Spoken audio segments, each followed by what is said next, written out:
Soren Vale had attended enough interstellar ceremonies to know that most of them involved smiling until his jaw hurt and pretending the appetizers weren't just decorative.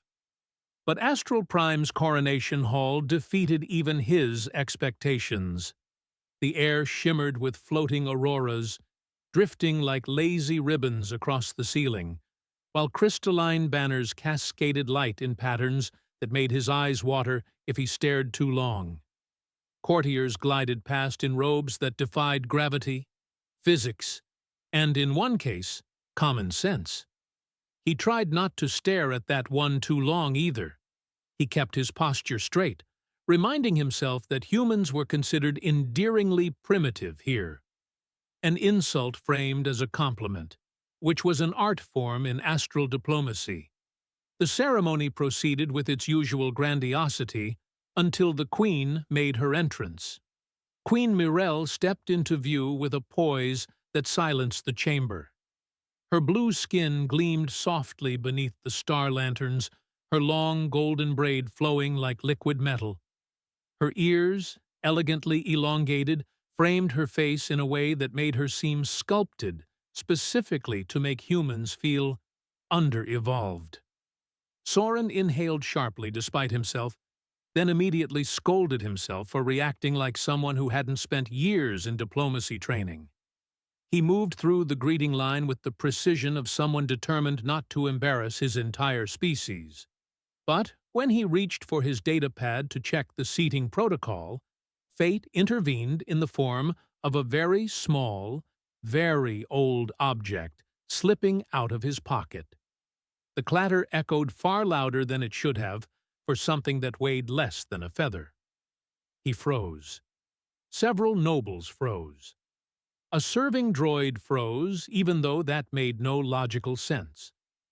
On the floor lay a woven bracelet, faded colored wires twisted together in uneven loops, the craftsmanship of a child who had declared war on symmetry. Before he could casually kick it aside and pretend it had never existed, someone else noticed. Queen Mirelle had turned. Her gaze narrowed, locked onto the little object like it radiated gravitational anomalies. She stepped forward. Then again. The hall began to whisper. Soren's brain began to catastrophize. She stopped before him, her expression unreadable, her voice quiet enough that only he heard it. "Where did you get this?" Soren blinked at her, then at the bracelet, then back at her. Floor?" he offered weakly. She did not laugh. At all. Her eyes shimmered with something he couldn't place. Recognition, disbelief, and a rising storm beneath both. He cleared his throat. "A child gave it to me. 20 years ago. Refugee Station 12 Beta. She insisted I take it after I shared food with her." It was the truth. He had kept it tucked away ever since, a reminder of a moment that had shaped him far more than he admitted. Her breath trembled. "I made this." His heart stalled. I was that child.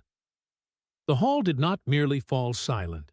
It seemed to fold inward, like even the architecture was leaning closer to listen. Mirelle lifted the bracelet with both hands, her fingers brushing his palm as though confirming he was real. He felt heat curl beneath his skin, the kind that had nothing to do with the palace's climate regulators. "That can't be right," he murmured, before his mind caught up, because nothing says diplomatic brilliance like denying a queen's lived experiences. But she nodded once, firm and certain. "I remember your face," she whispered. "Not all of it, but enough." He tried to maintain composure, but his voice cracked into a whisper of its own. I kept it because it mattered. You mattered. Even then." A ripple of emotion crossed her features, softening the regal mask she wore. Before either of them could say anything else, a court official loudly cleared his throat with the intensity of someone who desperately wanted to avoid a historical scandal. Mirelle straightened, returning to her queenly bearing, but her eyes lingered on Soren with unmistakable gravity. That night, the palace summoned him, not through a formal envoy, but through a quiet message delivered by a nervous attendant who clearly feared collapsing into dust if he spoke too loudly. Soren followed him through shimmering corridors until they emerged onto one of the high balconies. The city stretched below them like a field of stars, drifting platforms gliding between towers that curved gracefully into the night. Myrelle stood there alone. When she turned toward him, her expression was softer, unguarded. "You carried a worthless trinket for 20 years, she said. "Why?" Soren swallowed, searching for words that didn't sound ridiculous.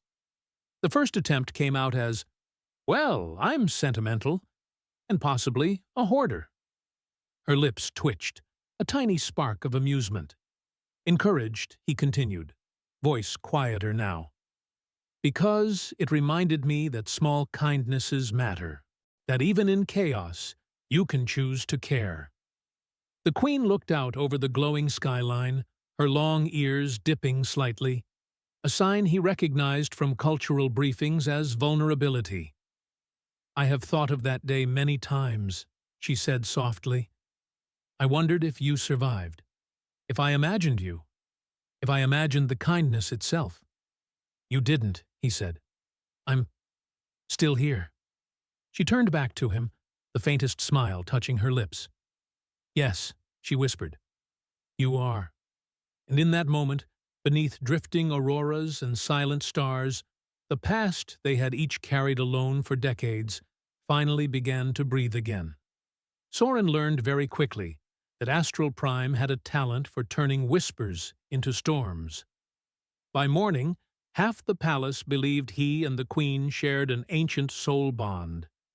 The other half believed he was a lost royal from some hidden human dynasty, and at least one overeager court poet declared him the man who carried destiny in his pocket. All because of a bracelet woven by a child who had barely understood what symmetry was. He tried correcting the rumors, but rumors reproduced faster than logic. At one point, he attempted to explain to a group of officials that he was fully human and definitely not secretly married to the queen, only for them to nod sympathetically and whisper that his denial was a sign of deep emotional conflict. He almost fled the palace entirely, but before he could make a dramatic exit involving a maintenance corridor and possibly a laundry chute, a royal summons arrived. Not the official kind, either. A discreet note materialized on his console, handwritten in the Queen's graceful style. "Meet me again tonight." Same balcony.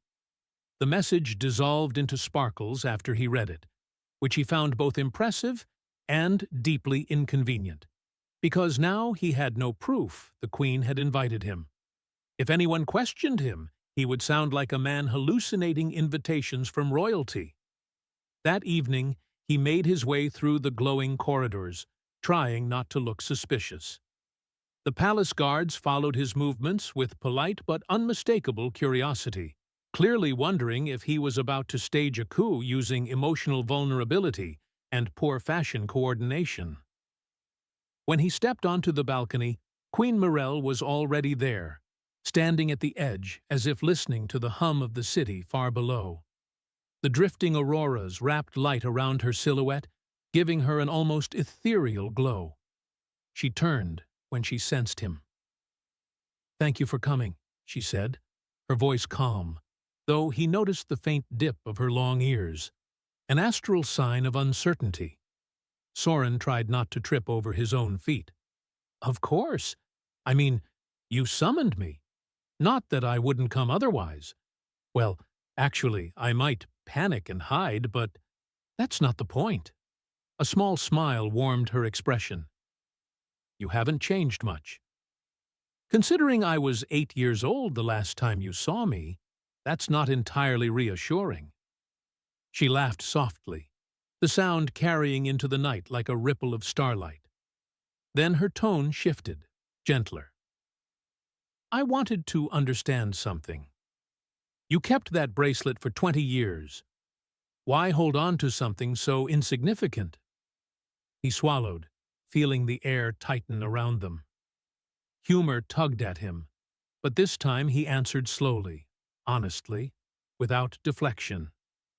Because it reminded me that even in fear, someone found the strength to give something. It reminded me of why I chose diplomacy, because small kindnesses matter more than grand gestures, and because it was a piece of a moment that changed me. The Queen looked out over the floating city again. I remember the evacuation, she said quietly. Chaos, alarms, voices shouting in languages I didn't know. I remember being hungry, terrified. And then, you. Soren blinked. Me? You shared your food. You put your arm around me when the hull tremors surged. You told me everything would be fine, even though you were just as scared.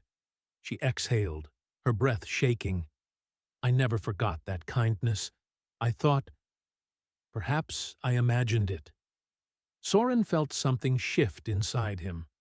A subtle but powerful realignment, like the moment a ship leaves orbit and gravity changes. You didn't imagine it. Her gaze met his, bright and unwavering. No, I see that now. A quiet settled between them, but it wasn't uncomfortable. The drifting auroras moved slowly above, shaping the balcony in soft light that made everything feel suspended outside of time. Mirel stepped closer, her long ears tilting forward in an expression he was still learning to interpret. The court is already inventing stories about us, she said with dry amusement. Today, I overheard one rumor claiming you are my secret fiancé. Soren nearly choked. What? No, no, absolutely not. I mean, you're incredible, obviously, and terrifying in a regal way, and… Never mind. I'm going to shut up. She laughed again, covering her mouth with her hand. Their imaginations are impressive. Do not worry. I will manage them. Please do. I can barely manage my laundry. Her expression softened once more. I wanted to know something else, she said quietly. When you looked at me today, when you realized who I was, what did you feel? Soren hesitated. Not because he didn't know, but because the truth felt too large to put into words. Like a loop closed, he finally said. Like a memory I'd been carrying suddenly turned into a person again. Mirel's breath caught. She stepped close enough that he felt the warmth of her presence and the faint electric hum of her psionic field. A natural aura astral royals carried. Then, perhaps, she murmured, we are both still untangling what that moment meant. He nodded, feeling the world tilt slightly. Not in danger, but in possibility. They stood together on the balcony, the past hovering between them like a fragile bridge slowly solidifying into something real. And for the first time since arriving on Astral Prime, Soren felt the future shifting, drawing him into a story he had never expected to become part of. Soren quickly discovered that spending time with Queen Mirel was roughly equivalent to juggling plasma spheres while trying to look dignified. Their meetings, which began with stiff diplomatic formality, soon turned into a sequence of encounters that had the palace rumor engines overheating. Officially, the Queen sought his cultural and historical insight. Unofficially, she sought conversation, laughter, and, though neither admitted it, something that eased the sharp edges of leadership and memory. They wandered through the palace gardens where gravity was intentionally altered so that flowers drifted lazily in midair, drifting just out of reach whenever Soren attempted to smell them. Mirel had laughed so hard at his futile attempts that 3 nearby courtiers had nearly fainted in shock. Queens were not supposed to laugh like someone hearing a joke for the first time. He found her curiosity contagious. She asked about humanity, always with genuine interest, and occasionally with dangerous seriousness, like when she asked why humans insisted on building chairs that didn't hover. Soren countered by asking why astral doors whispered greetings when people walked through them. She told him it was meant to be polite. He disagreed, insisting it felt like being judged by architecture. Their connection deepened in small ways: shared jokes, long glances, the way Mirelle's long ears dipped slightly whenever she grew thoughtful. But the more time they spent together, the more the palace began to itch with tension. Nobles drifted behind pillars, whispering like malfunctioning ventilation systems. Staff paused mid-task to observe them, scattering only when the queen glanced their way. One guard even saluted Soren as consort-to-be, which led to Soren tripping over absolutely nothing and nearly falling into a decorative fountain filled with anti-gravity water. Mirelle pretended not to notice his near disaster, though her smile betrayed her amusement. "You attract chaos," she said lightly, as they walked along a corridor lined with floating lanterns. "It's a gift," he replied, "a truly cursed one." Still, something heavier lingered beneath the humor. Soren sensed it first when a folded message was slipped under his door early one morning. It was written on crystalline film, the letters shimmering faintly as though alive. "Leave the past where it belongs," it read, "for your sake and hers." He stared at the message long enough for his tea to go cold. The palace had been welcoming, Mirelle even more so, but someone clearly thought his presence was an error. Diplomacy taught him to ignore threats unless they involved actual lasers, but even so, his stomach twisted with unease. The past wasn't dangerous, was it? The bracelet he kept wasn't a political weapon, just a memory. But he began noticing patterns: conversations falling silent when he approached, nobles scrutinizing him with expressions that suggested they disapproved of both his existence and his haircut, and a growing tension in council chambers when the queen cited him as a reference for historical matters. One afternoon, while walking with Mirelle through the Hall of Resonant Echoes, a chamber where astral record crystals floated in gentle orbit around a central pillar, he hesitated before telling her about the note. She listened quietly, her ears drawing inward in concern.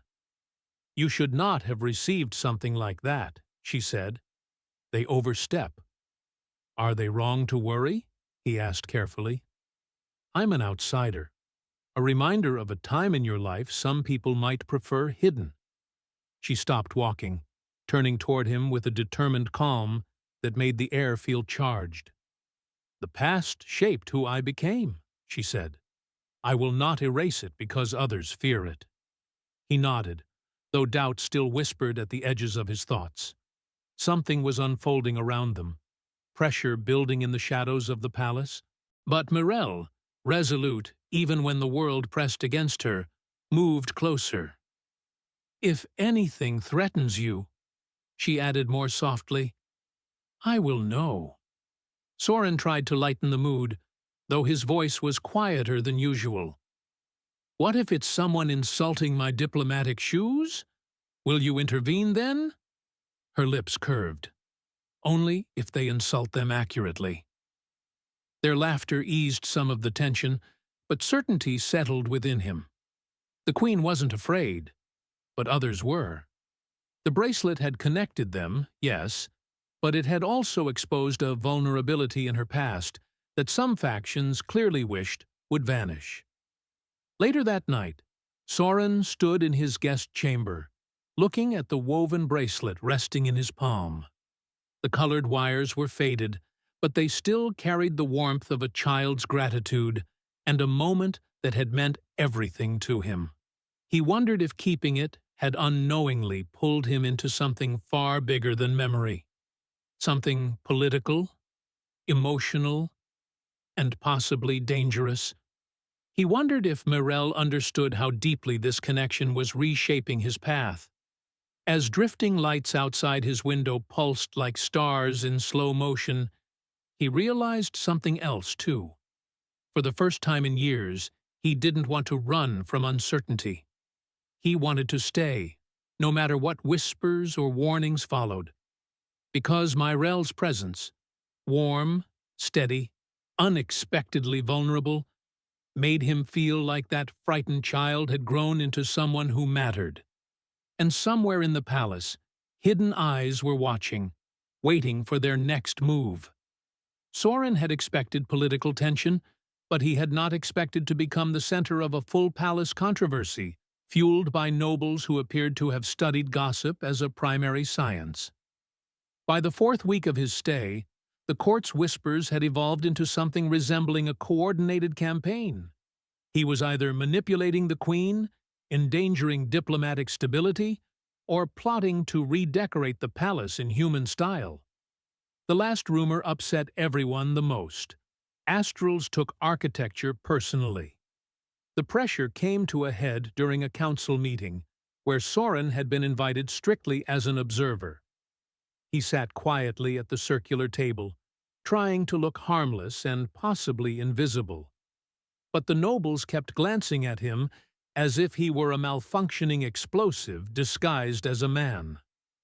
Myrell addressed her advisers with her usual composed strength, though he noticed tension gathering around her posture.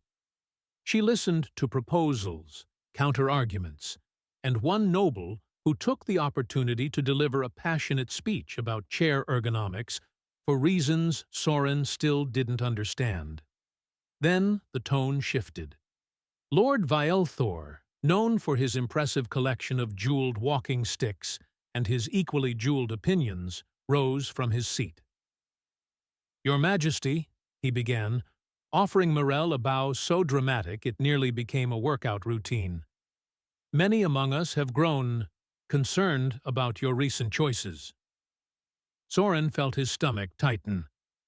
Myrell's expression remained perfectly still, but her long ears angled slightly back, a subtle signal of brewing irritation. "Clarify," she said. Velthor gestured toward Soren like he was presenting a dangerous artifact. "The human diplomat. His proximity to you has raised questions. It is widely believed his influence is excessive." Soren opened his mouth to protest, but Myrell spoke first, her voice steady. "Soren Vale is a trusted advisor." Whispers spread across the room like wildfire. Valthor pressed on. "With respect, Your Majesty, this is not merely unusual, it is destabilizing. You refer to him, consult him, defend him. You protect him. This is not the behavior of a sovereign guarding the interests of the crown. It is the behavior of someone compromised." Soren nearly choked. Compromised? He hadn't compromised anything except maybe his self-respect during that fountain incident. Myrell rose from her chair with a slow, controlled grace that made the chamber fall into total silence. "I am not compromised." But Vielthor was relentless. "Then allow us to question the human directly." Soren's eyes widened. I'd really prefer not to be questioned," he muttered, earning him several startled looks. Myrell's voice sharpened. "You will not interrogate him." Another noble stood, then another. A faction was forming before Soren's eyes, an uprising of polished robes, jeweled headpieces, and far too much confidence. Their voices layered into each other, demanding explanations, demanding distance, demanding that Soren be removed from the palace for the preservation of royal integrity. Soren tried to shrink into his chair. If he got any smaller, he would have folded into a pocket dimension out of pure embarrassment. Myrell lifted a hand, and the room fell into uneasy quiet. "If it is clarity you seek," she said, "then let me offer it." Soren watched her inhale, steadying herself. "I will not remove him," she said, her tone absolute. "Not because of sentiment, but because he is a part of my history. More murmurs, louder now. Belthor's eyes narrowed. History does not justify attachment. Mirel turned toward Soren, and the air tightened as if the palace itself held its breath. "He saved my life," she said. Gasps erupted across the chamber. Soren blinked rapidly. I mean, I helped," he muttered, but no one heard him, or cared. The Queen continued, her voice carrying both strength and vulnerability. "In the chaos of the evacuation 20 years ago, I was a frightened child. The human boy beside me shielded me, fed me, stayed with me. That memory shaped me, and I will not erase it to soothe your discomfort." Soren felt the weight of her words settle inside him, warm and overwhelming. But the nobles were not finished. "Your Majesty," Belthor said, tone growing sharper, "such emotional entanglements threaten your judgment. For the stability of Astral Prime, we must insist." "You insist nothing," she cut in. "My authority is not diminished by honesty." The room simmered with conflict, tension wrapping around them like invisible wires. Soren knew he had to do something, anything, to prevent this from spiraling further. So he did exactly what diplomacy training had not prepared him for. He stood. "I'll leave," he said, voice low but steady. "If my presence is causing harm to the Queen's position, then I'll go. I don't want to be the reason anyone doubts her." Mirel's head snapped toward him. "No!" The word cracked through the chamber like a pulse wave. Her steps were sharp and deliberate as she crossed to him. "You will not leave," she said, her voice trembling with emotion she made no attempt to hide. "You are not a danger to me. They are a danger to the truth." He swallowed hard. "I don't want to make things worse for you." Her expression softened, though a fierce determination burned beneath it. "You didn't make anything worse. You reminded me who I was before the crown." Soren felt the breath catch in his chest. She lifted the woven bracelet from her sleeve, she had been carrying it with her, and placed it in his hand with deliberate reverence. The room watched, stunned. "This," she said, "is the beginning of my story. And he," her gaze held his, "is part of that beginning." Silence swallowed the chamber. For the first time, Soren realized that what connected them was no longer a memory. It was a force reshaping the palace, the council, the Queen herself. The council chamber erupted into overlapping protests, but Mirel stood beside him without wavering, her presence steady as a pillar of light. Soren had never felt more out of place or more rooted to a moment at the same time. The nobles argued, gestured, sputtered, and invoked at least 3 bylaws he was pretty sure they were inventing on the spot. Through it all, Mirel remained calm, her long ears angled forward, not in fear, but in resolve. The chamber's floating lights dimmed suddenly as she stepped to the center. The crystalline walls hummed with an old resonance, a vibration Soren felt in his ribs. He realized too late what she was doing, calling on her inherited psionic authority, something only astral queens used in moments of crisis. The air thickened with shimmering particulate light. Several nobles stumbled back as Mirel's presence expanded, not physically, but in a way that made gravity feel like it was listening to her. "You seek to divide my rule," she said, her voice carrying a layered echo, "to twist memory into weakness, to sever truth from its origin. I will not permit it." The nobles fell silent. Even Belthor lowered his jeweled cane, which Soren took as a sign of imminent surrender or imminent cardiac distress. Mirel lifted her hand, and the chamber brightened. "The past is not a chain. It is foundation. And if you fear that foundation, Then you fear your own queen? A wave of psionic resonance swept outward. Not forceful, merely undeniable. It wasn't aggression. It was clarity. A mental pulse that left the nobles blinking as though someone had gently rearranged their understanding of the situation. Soren felt it too. A soft recognition that this moment wasn't about politics at all. It was about a child who had survived because compassion existed, and a queen who refused to erase that truth. The resistance in the chamber cracked. One noble bowed, then another. Then the rest followed, the movement spreading like a tide. Even Vielthor bent his head, though he did so with the dignity of a man determined not to admit defeat. The pressure evaporated. The psionic glow faded.